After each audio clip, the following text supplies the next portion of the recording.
morning, good afternoon, everyone. My name is Russ, and I welcome you all to our Friday update here, as always, on DataDash. That particular week has been very red folder and macro heavy. And for those who missed our Wednesday update after the FOMC and Jerome Powell speech, I'd like to leave the link above. Please come and have a look because Fed has clearly gave us the stance that they're not gonna change the interest rate for now. Moreover, Jerome Powell mentioned that the hikes are off the table as of today. And the reason that he's been asked about the hikes is simple. The inflation is very sticky and we are not yet able to go neither to our target of 2% nor to the adjusted target of 3%. So that's very clear that the journalists were asking him, Mr. Powell, what about the hikes? Don't we need to cool down an economy? And the response was very dovish. And I think that's primarily due to the fact that there is an election year, and moreover, due to the fact that Fed also has another tool in their arsenal, which is the quantitative tightening tapering. So they start reducing the speed with which they decline the balance sheet. With all that said, we're gonna go through macro, crypto, my favorite value players of today, and based on your comments from last week, we also gonna chart one or two altcoins that you indicated in the comments down below. With all that said, guys, let's go. As mentioned, this week has been very macro heavy. And of course, the entire market's attention was centered around FOMC. The federal fund rate remained unchanged.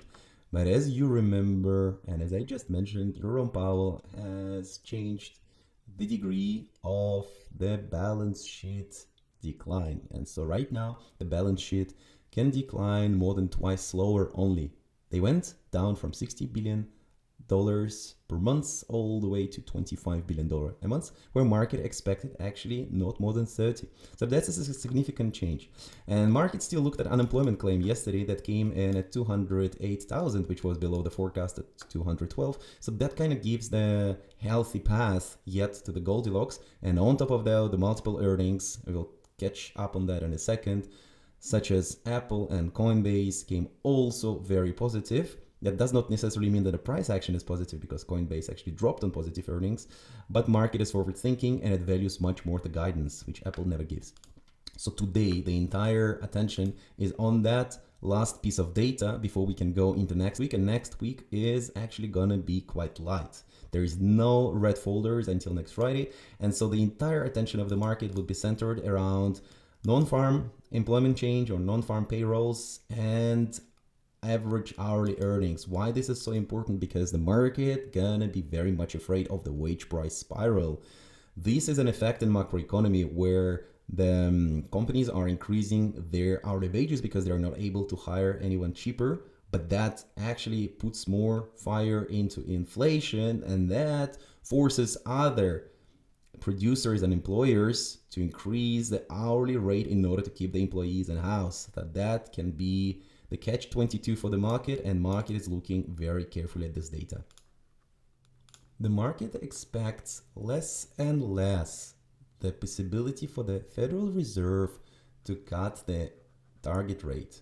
This current target rate of 525, 550 most probably will remain unchanged until when? That's the main question. And if we go here into November or December of this year, we still see that yes, at least one rate cut is so far priced in the current expectations of Fed actions that is reflected in the equities market, that is reflected in the crypto market.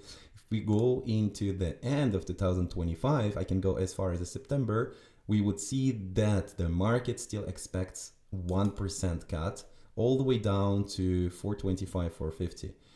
So no one really sees that the Fed would change their stance for this year, but for the next year, the cuts are expected. And I want to bring your attention here.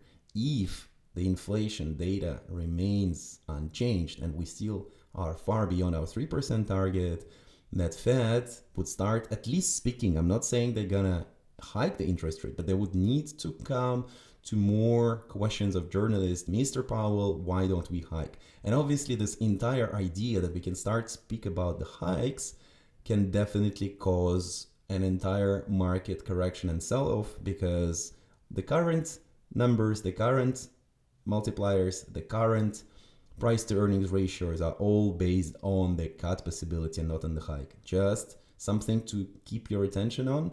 Obviously, this is not the tool that I recommend to check on a daily basis, but once a week or once every 2 weeks, it's very good to see where is the current mood of the market.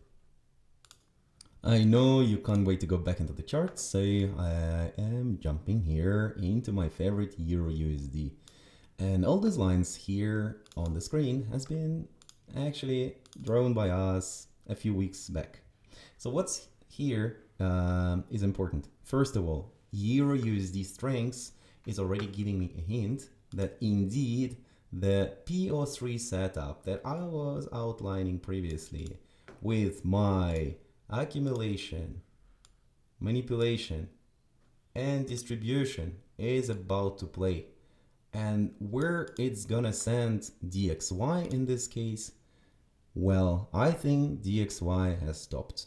I still consider the possibility of one more bearish divergent high with the spike slightly above 106.5, but also, as I drew this line a week ago, that has not yet been broken.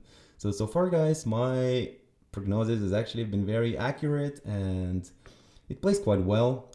I would consider that the next direction for DXY would be the retest of this key level of 105, maybe potentially a smaller bounce. And unfortunately for the American USD holders, but fortunately for everyone who is involved into the risk on markets, such as crypto, such as growth stocks, also, of course, for the private companies, including more risk plays, that would be signifying a certain breather that the market would experience in terms of valuations. Because, as you remember, the weaker dollar gives always the signal for the investors to reallocate into other assets, more tangible assets, and it's also obviously good for gold and silver. So I actually expect my game plan sees the move of the DXY all the way into low 3 digits, like 100 to 102. Of course, potentially a bounce because nothing goes in a straight line. And then I would not be shy away from seeing late 90s. We've been already on those levels in 2023. And of course, that is also aligned with multiple macroeconomical events that are happening around. Also very important for the risk on asset holders is that correction in oil. Oil is an indicator that allows us to understand to which degree the market is going to be concerned about inflation, because obviously oil prices are hidden in multiple logistics and supply chain related costs. And that's why when oil goes up, market would expect the increased CPI print, and with an increased CPI print, market would also price in the demand for the retail investors and for institutions to have the higher return on their bonds. And these, in a certain form, reprices the entire bond and equity market and actually affects equities quite negatively. So to make it simple, oil drop here, especially the market structure break, when we printed the lower low, we couldn't print the higher high. So that can be a beginning of the slight decline that would provide, of course, the positive attitude to the risk on assets. With that said, also those zone of resistance that I drew on yields remains quite prominent, and so far nothing has changed when it comes to US government bonds, neither 2 years nor 10 years or 20 years.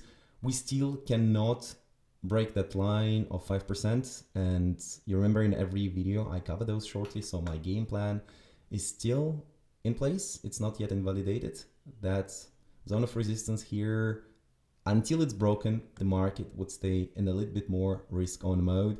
Also simply due to the fact that Jerome Powell is still having quite a neutral stance instead of actually turning hawkish, which is normal reaction to the current CPI data that we keep receiving, where we had 5 misses and only one aligned estimate. And moreover, in my opinion, we have absolutely nailed it in the Telegram group. We've been anticipating the Nasdaq reversal from the lows. We longed Ethereum, all this move up to 33.14. We've been doing it really well, in my opinion. That we sold at that spike around here. Moreover, we also obviously had some scalps. We absolutely nailed the Tesla move. If you remember that Tesla had very huge drop, and this is exactly where we sold the cash covered puts. Let's put it on the screen. So those are my trades already closed, 80% profit in less than 2 days. So we nailed this incredible Tesla spike. We absolutely nailed the DXY 106.5 reversal. I've been saying this is where the dollar gonna reverse, 106.5. This was an indication of the future strength into the market, and so on and so forth. So far, the monthly subscription is free for those who are subscribed to the DataDash newsletter. So yeah, it's like $35 a month. I really recommend you going and checking those out. For me, the value is incredible. Honestly, it's not even with one trade. It's probably with 1/10 of a trade that you're gonna make it back. So for me, since I am trading full time for myself, it's also like a big pleasure to share my knowledge with the community, because what I really love to do, instead of just giving the signals like some people are doing on internet, I really help understanding my reasoning, my rationales, what I'm looking at, why I'm taking those decisions in real time. So if you have not checked those yet, I really recommend you to go and check the DataDash newsletter. I'm gonna put the link in the description section down below. When it comes to Bitcoin itself, I clearly indicated that 56, 57, that was absolutely not the place to short. That was the place to actually start accumulating. We nevertheless also created the bids between 51 and 54, and in my opinion, this 56 was not yet the bottom. We're gonna come back and clean multiple poor lows that have been created. But honestly, looking at all those people shorting the absolute bottom, jumping, increasing the funding, having the negative cumulative volume delta, the spot been selling into the bottom, the shorts were getting in. In my opinion, this complacency obviously is to be punished from the market maker, and that's why we had those shorts covering and this price slowly grinding. Of course, we're gonna now retouch 60,000, and under the reaction on 60,000, we actually gonna see, first of all, what I think can happen. What can happen here is that this entire move down was the part of the PO3, and then we accept into the range. And if we actually start accepting here into the range, based on multiple criteria that I have mentioned, the weakness in DXY, the yields, oil, and the stance overall, the neutral stance from Fed, when they really have to be hawkish, then the next move would be those distribution, and we're gonna take those highs. But it is a little bit too early, in my opinion, to say what's gonna happen, because first of all, we are entering the weekend, and the liquidity on the weekend is very low. So any form of spikes and liquidations and basically weeks into stop losses can appear. So what I would be looking at is the reaction on this 60,200. In my opinion, as I mentioned, for multiple reasons of the liquidation heat maps and so on and so forth, those are two levels that I will be way more comfortable to beat for the long term. And I don't think that that was an absolute bottom yet before Bitcoin would sustain its prolonged rally. I would actually expect a couple of months of chop where we're gonna bounce and drop from the 60.3 zone, start to accept in the range, maybe come back to the middle of the range, and then have another layer of open interest liquidations into 51 to 54, as I outlined before. Also, I asked you guys what kind of altcoin you would like me to chart, and the comment with DOT received the most number of likes. If you want to check, you can come to the previous video and see the comment section down below. So I also felt, DOT is the fundamental L1, L0, wherever they'd like to position themselves. And it will be cool for a lot of people who are actually long-term holders to understand what is my opinion on DOT, but also in what is actually more important for me is that idea of how would I look at any chart, any given chart, and so that you can apply those to other, not just altcoins, you can apply to pretty much everything you can chart. Commodities, natural gas, even Forex. So the point is very simple. First of all, I would like to go on the monthly time frame, and when I am on the monthly time frame, I actually look forward to zoom back, and for those reasons, I'm using the charts that actually have been there for a while. So before you actually start charting, make sure that you're charting dots as a spot, because that would give you the price action all the way into 2021 or so, but also that you are an exchange that has the data way enough into the past. I don't want you to charge the dot that has been listed on BitGet or Gate.io like a year ago. Please find those charts. I would prefer, for those reasons, Binance, because the volumes are large there, and I would explain actually why the volumes are important for me, because I also like to check the horizontal volumes. So what I would do here, and I've done a little bit of a job already in the last 2 minutes, so we don't have to do everything from scratch, but I would just put a horizontal line. You can click option H, in order to put the line on the chart faster. So I would go on the monthly time frame, and then I would see, starting from the right back into the left, where the monthly candles have been closing. I'm not so much curious here of the weeks. I rather look for the closures. And so I would put those lines on the chart on the monthly time frame, and you see that already gives me a very clear levels of supply and demand. Please don't get confused with the fact that the line is so thin. It is actually $1. Of course, the zones of support and resistance are way wider, and we're gonna see those once we start to go all the way into the medium term time frames. Moving from monthly into weekly, or into daily or into daily, we would see that, of course, this is not just one line. This is not just one particular bid in the order block at 7.27. This is normally the zone that is characterized by a certain price action, and for that reason, when I'm going now to the daily time frame, I would like to activate the volume profile, or VP. That is a free indicator. You can find it on TradingView. So here, volume profile gives me a nice idea that so far we are trading around this high volume node, and until we can reclaim the top of this range, I'm not yet in rush to be into dot. However, what is very interesting to see here, that if we start accepting above this volume shelf, that the next move is very probable due to the fact that we're gonna experiencing the void. I can see this void from at least 2 angles without even going into exocharts and order flows and looking at single prints or poor highs on these days. I can just simply see it on the free TradingView chart as the fair value gap. And there is an indicator for those who have still hard time seeing the fair value gaps, or FVGs. I recommend you to actually add this indicator on TradingView. You can go and add it here.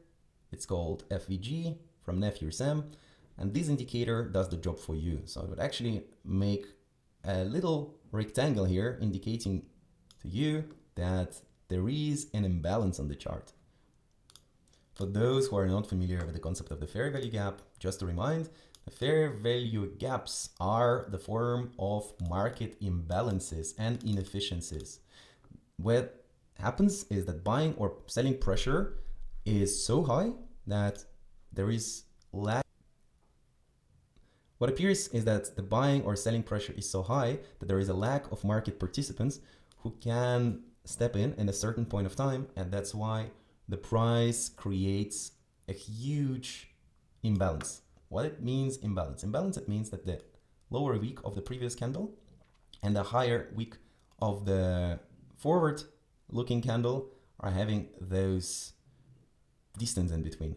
Normally, in a typical price action, in a ranging price action, this is not the case. If you're gonna look, for example, in the zone, you would see that market participants had enough of time to decide if they're trading at the right value or not. So they were provided with enough of days or even weeks to decide, is that the price they'd like to beat, or is that the price they'd like to sell and provide their asks.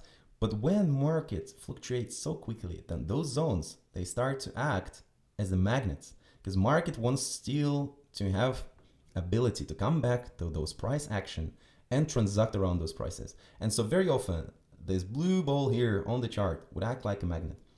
Does it mean that I have to go long from here just because there is a blue ball upwards? No, it does not, of course.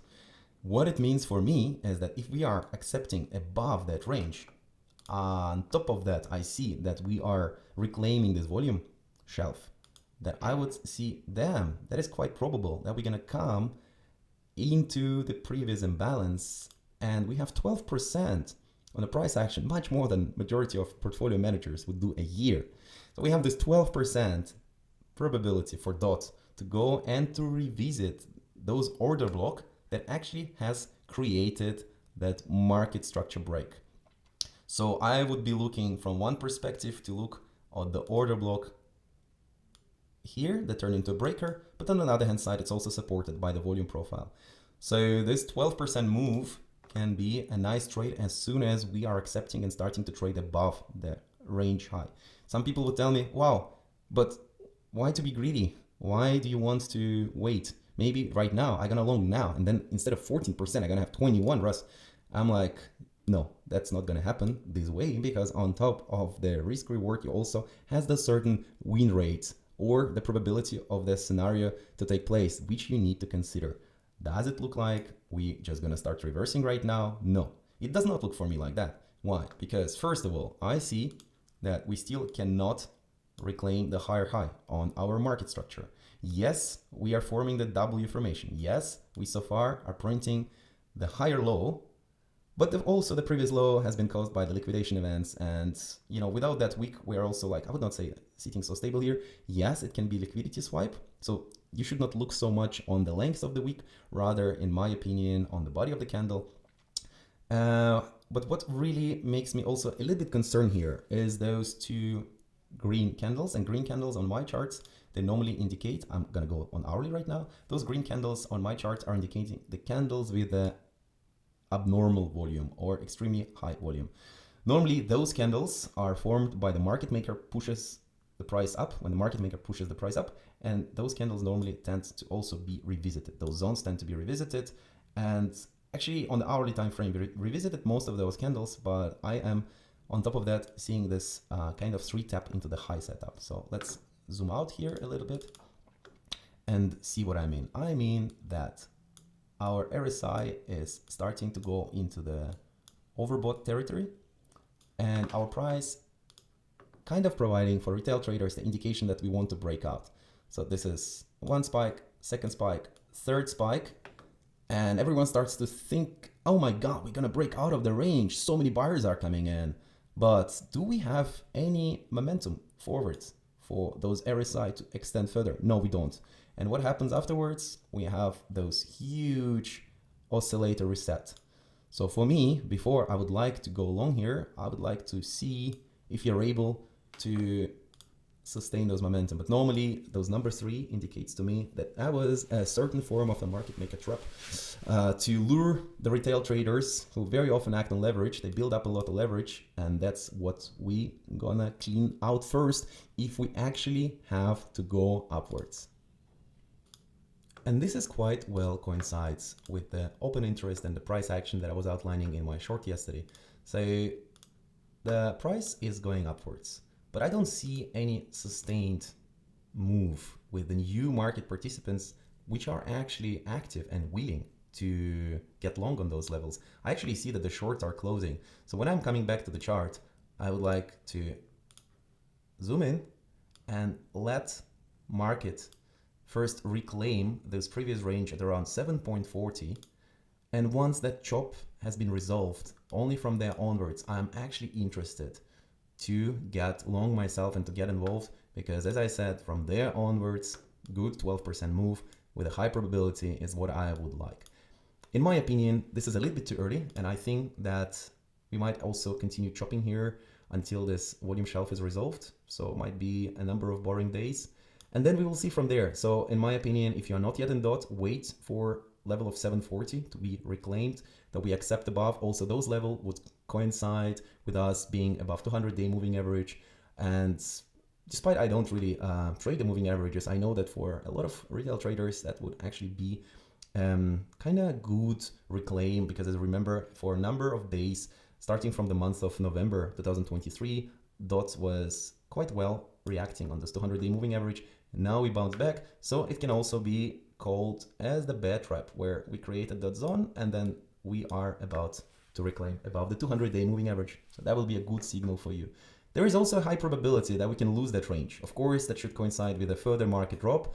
In my opinion, the Bitcoin dominance for now is actually weakening. So I am seeing a potential for it to go slightly more down. And in this case, I rather see the breakout rather than a breakdown, but of course it will all depend on the Bitcoin price. So if you start going into those levels that I indicated in my Bitcoin update towards 51, 54,000, it is very possible that DOT would also lose this range.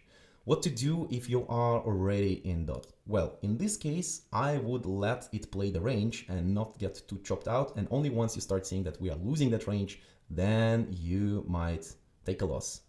Because if this range is lost that you're seeing here right now, that is actually signifying a much further correction all the way to that previous range. We might jump all the way to here, but we first might also bounce around this volume node around $5.10. So you don't want to see it all the way from 7 to 5.10. So if we start accepting closing for our candle below $6, I would consider, okay, that's the time probably to capitulate and add much lower. Hope that helped, guys. Let me know in the comment section down below if something was unclear, if you would like to elaborate me further. Trading can be, of course, very profitable if you're careful with risk management, if you know what you're doing, if your strategy has the good win rate by now. But what I really recommend on top of everything is to use the power of compounding, which Albert Einstein called the eighth miracle of the world. This allows you to not lose on the taxes and commissions in any particular trade, and slowly by slowly growing your stack into the retirement. And here there are multiple studies, just 2% that you normally could pay to your mutual fund already would mean hundreds of thousands of dollars into your retirement. That's why the partner of today's video is actually iTrust Capital, that allows you to transfer your account into existing or new IRA or Roth IRA account, roll over your 401k or other accounts and take advantage on taxations, but also not just buy and sell crypto, but get exposed to gold, silver, and multiple other instruments. So I recommend to use the power of compounding and at least on one of your accounts, try to minimize on taxes. Guys, I wish everyone an amazing weekend. I know there's so much more I would love to cover. Alibaba is one of the stocks that I'm carefully looking at. I'd love to provide it in the Discord group. But for all those who is starting their day, I wish an amazing end of the week. And I see you very soon. Actually, for those who watches the video until the end, still, let's do the Alibaba. I think there's an amazing opportunity right now with the $100 billion in cash, $200 billion market cap. This company has never been cheaper. And as soon as the Masayoshi-son and SoftBank is out of the prepaid forward contracts, to make it simple, they were forced in a way to suppress the price, because Alibaba above $80, above $90 for them, that would be at a huge loss due to the financial engineering they had. Right now, Chinese government in a way forced all the foreign investors out of the company. Of course, it's China. Of course, it's a huge risk, but I like to buy the fear. And for me, their cash flow that this company is having right now, this is an amazing opportunity. Look at where we are. This has never been that cheap. The company is currently trading at around $80, and with the similar free cash flow just a couple years back, we were between 200 and 300. So yes, I know there is a risk, but I also willing to take it. The stop loss is below the range low, and my target one will be 105. My target two will be 120. With that said, guys, stay tuned.